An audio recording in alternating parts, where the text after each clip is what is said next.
ஓசியா தீர்க்கதரிசன புஸ்தகம் 14 அதிகாரம் 1-4 வசனங்களை வாசிங்க. இஸ்ரவேலே, உன் தேவனாய கர்த்தரிடத்தில் திரும்பு. நீ உன் அக்கிரமத்தினால் விழுந்தாய். நான் அவர்கள் சீர்கேட்டை குணமாக்குவேன். அவர்களை மனப்பூர்வமாய் சிநேகிப்பேன். என் கோபம் அவர்களை விட்டு நீங்கிட்டு.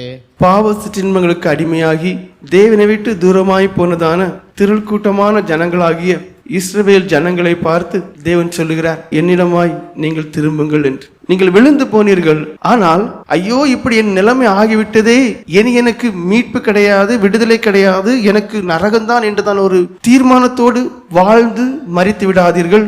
நான் உங்கள் சீர்கேட்டை குணமாக்குவேன். நீங்கள் எப்படிப்பட்ட தப்பு பண்ணியிருந்தாலும் சரி, அந்த பழைய வாழ்க்கைகள் எல்லாவற்றையும் அகற்றி உங்களை மனப்பூர்வமாய் நான் மன்னித்து சிநேகித்து உங்கள் பாவங்கள் நிமித்தம் உங்கள் மீது இருந்ததான என்னுடைய கோபத்தை நீக்கி உங்களை ஆசீர்வதிப்பேன் என்று சொல்லுகிறார். எல்லா மனுஷர்களுக்கும் தேவன் கொடுக்கக்கூடியதான ஒரு அழைப்பின் சத்து. நம்பிக்கை இல்லாத மனுஷர்களுக்கு மறுபடியும் தேவன் கொடுக்கக்கூடியதான ஒரு மறு வாழ்வின் சத்தம். அநேகருக்குள்ளே சந்தேகங்களும் எண்ணங்களும் இருமனங்களும், இனி எனக்கு ஒரு வாழ்வு உண்டா, இனி என்னால் பரிசுத்தமாய் வாழ முடியுமா, எனக்கு தேவனுடைய கண்களிலே தயவு கிடைக்குமா என்று வேதம் தெளிவா சொல்லுகிறது. நீ என்னிடமாய் திரும்பு என்று. ஏசாயா தீர்க்கதரிசன புஸ்தகம் 55 அதிகாரம் 7 வசனம் வாசிங்கள். துன்மார்க்கன் தன் வழியையும் அக்கிரமக்காரன் தன் நினைவுகளை விட்டு கர்த்தரிடத்தில் திரும்ப கடவன். அவர் அவன் மேல் மனதுருகுவார். நம்முடைய தேவனிடத்திற்கே திரும்ப கடவன். அவர் மன்னிக்கிறதற்கு தயவு பெறுத்திருக்கிறார். உங்கள் வழிகளை விட வேண்டும், உங்களுடைய பாவ நினைவுகளை விட வேண்டும், விட்டு என்னிடத்தில் திரும்புங்கள் என்று சொல்லுகிறார்.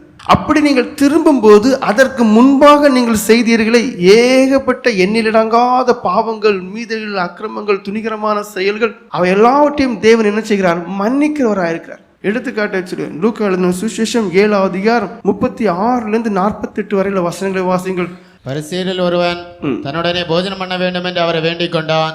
அவர் அந்த பரிசேயனுடைய வீட்டிலே பிரவேசித்து பந்தி இருந்தார். அப்பொழுது அந்த ஊரிலிருந்து பாவியாகிய ஒரு ஸ்திரீ அவர் பரிசேயன் வீட்டிலே பந்திருக்கிறதை அறிந்து ஒரு பரணியில் பரிமள தைலம் கொண்டு வந்து அவருடைய பாதங்களின் அருகே பின்னாக நின்று அழுது கொண்டு அவருடைய பாதங்களை தன் கண்ணீரினால் நனைத்து தன் தலைமுடியினால் துடைத்து அவருடைய பாதங்களை முத்தம் செய்து பரிமள தைலத்தை பூசினாள். அவரை அழைத்த பரிசேயன் அதை கண்டபோது, இவர் தீர்க்கதரிசியாயிருந்தால் தம்மை தொடுகிற ஸ்திரீயினால் என்றும் இப்படிப்பட்டவள் என்றும் அறிந்திருப்பார். இவள் பாவியாயிருக்கிறாளே என்று தனக்குள்ளே சொல்லிக் கொண்டான். இயேசு அவனை நோக்கி, சீமோனே, உனக்கு நான் ஒரு காரியம் சொல்ல வேண்டும் என்றார். அதற்கு அவன், போதகரே, சொல்லும் என்றார். அப்பொழுது அவர், ஒருவனிடத்தில் 2 பேர் கடன்பட்டிருந்தார்கள். ஒருவன் 500 வெள்ளிக்காசும் மற்றவன் 50 வெள்ளிக்காசும் கொடுக்க வேண்டியதா இருந்தது. கொடுக்க அவர்களுக்கு நிர்வாகம் இல்லாத போது இருவரும் கடனை மன்னித்து விட்டான். இப்படி இருக்க அவர்களில் எவன் அவனிடத்தில் அதிக அன்பாயிருப்பான், அதை சொல் என்றார். சீமோன் பிரதியுத்தரமாக, எவனுக்கு அதிகமாய் மன்னித்து விட்டானோ அவனே அதிக அன்பாயிருப்பான் என்று நினைக்கிறேன் என்றான். பாருங்கள், அதிகமான பாவம் செய்ததான மனுஷியும் தேவனால இமைப்பொழுதிலே மன்னிக்க முடியும். இதுதான் நீங்க ஏற்றுக்கொள்ள வேண்டியதான சத்தியம். அதற்கு அவர், சரியாய் நிதானித்தா என்று சொல்லி ஸ்திரீயினிடமாய் திரும்பி சீமோனை நோக்கி, இந்த ஸ்திரீயை பார்க்கிறாயே, நான் உன் வீட்டிலே பிரவேசித்து நீ என் கால்களுக்கு தண்ணீர் தரவில்லை. இவளோ கண்ணீரினால் என் கால்களை நனைத்து தன் தலைமுடியினால் அவைகளை துடைத்தாள். நீ என்னை முத்தம் செய்யவில்லை. இவளோ நான் பிரவேசித்தது முதல் என் பாதங்களை ஓயாமல் முத்தம் செய்தாள். நீ என் தலையில் எண்ணெய் பூசவில்லை.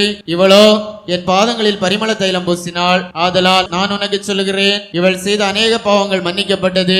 இவள் மிகவும் அன்பு கூர்ந்தாளே. எவனுக்கு கொஞ்சம் மன்னிக்கப்படுகிறதோ அவன் கொஞ்சமாய் அன்பு கூறுவான் என்று சொல்லி அவளை நோக்கி, உன் பாவங்கள் மன்னிக்கப்பட்டது என்றார். பாருங்கள், உலகத்தார் உங்களை பார்த்து ஒருவேளை சொல்லலாம், இந்த ஆள் சரியில்லை, இந்த மனுஷன் சரியில்லை. ஆனா உண்மையிலேயே நீங்கள் தெய்வமாய் கொண்டிருக்கக்கூடியதான இயேசு கிறிஸ்து எப்படிப்பட்டவர் என்றதான விசுவாசம் உங்களுக்குள் இருக்குமே, ஆனால் இந்த நாளை நீங்கள் தேவனிடத்திலிருந்து மன்னிப்பை பெற்றுக்கொண்டு தெய்வீக சமாதானத்தோடு செல்லலாம்.